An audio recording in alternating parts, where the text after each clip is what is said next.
జై శ్రీరామ్ అండి. అందరికీ పొద్దున్న లైవ్ స్టార్ట్ చేయకముందు అన్నీ క్లీన్గా చేసి పెట్టుకున్నాను అనమాట. టిఫిన్ అది పెట్టి వాళ్ళకి అన్నీ నీట్గా చేసి పెట్టి నా కిచెను అయితే లైవ్ స్టార్ట్ చేసినాక మా కిచెన్ పరిస్థితి ఒకసారి చూడండి మీరు కూడా.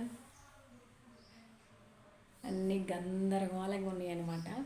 ఎందుకంటే ఇక్కడ శబ్దాలు చేస్తున్నామంటే అక్కడ లైవ్ డిస్టర్బ్ అయిపోద్దని నేను ఇవన్నీ ఎక్కడ వదిలేసిన లైవ్ చేసుకుంటా.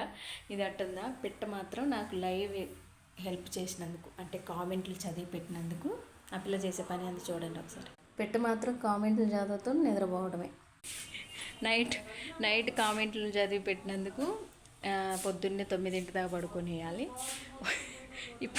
ఇప్పుడు 2 గంటల సేపు లైవ్లో కామెంట్లు చదివినందుకు ఇప్పుడు మళ్ళీ నిద్రపోనియాలి. మళ్ళీ నైట్ లైవ్కి అప్పుడే వచ్చింది అనమాట. 2 బకెట్లు బట్టలు ఉన్నాయి. ఉదయాన్నే పనులన్నీ పూర్తి చేసేసిన త్వరగా. ఇప్పుడు మళ్ళీ లైవ్ స్టార్ట్ చేయబోయేసరికి ఇవన్నీ క్లీన్ చేసి పెట్టుకొని మళ్ళీ లైవ్కి రెడీగా ఉండాలి. ఇంత కష్టం ఉంటుంది వీడియోలు తీయాలంటే. ఒకవేళ పనికి వెళ్ళే పని అయితే పనికి పోయి వచ్చి ఇంట్లో పని అంతా పూర్తి చేసుకొని అప్పుడు లైవ్ లేకపోతే వీడియోలో చేసుకుంటూ ఉంటామన్నమాట. ఊరకు ఒట్టిగా ఏమి వీడియోల మీద పడము అంతే.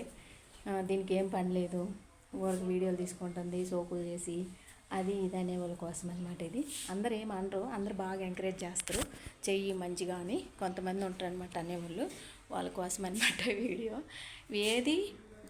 ఏదైనా సరే కష్టపడింది ఏది రాదు, కష్టం చేస్తేనే వస్తుంది.